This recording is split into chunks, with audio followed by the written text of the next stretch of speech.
Sommerferie, vi danser derhjemme, men skolen vil slå det i stykker. Derfor er det så vigtigt, man ikke må glemme at bruge den på noget, der rykker. For eksempel bygge en raket, eller slås med en mumie, bestig det allerhøjeste hus. Og se om du finder et underligt dyr til aben i badet og brus. Søg på tidevand og bygge en nanobot i Frankenstein-hjernen igen.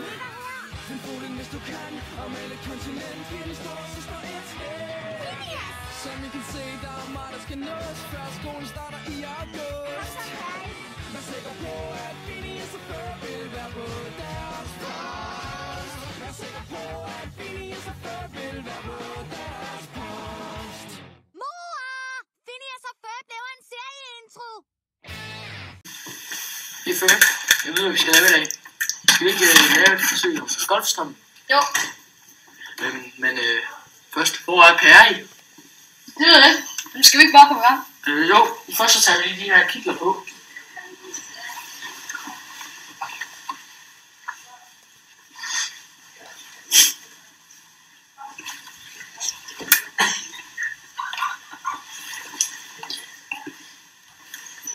Og så nogle sikkerhedsbriller.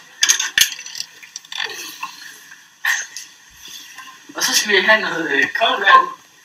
Og så noget blå farve, så der vi kan vise til koldt vand. Så skal vi lige have det her ret rundt.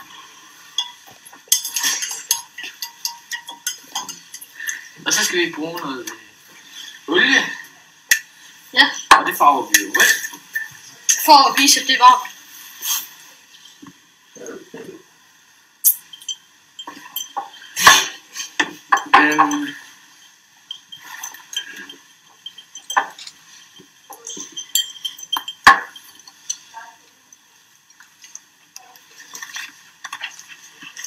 Så er det blevet rødt. Ja, og så vil vi nu blande det sammen. Og så kan man så se, at hvordan varmen fordeler sig i golfstrømmen. Og det, der gerne skulle ske, det er, at det røde vand, det ligger så ovenpå på det blå.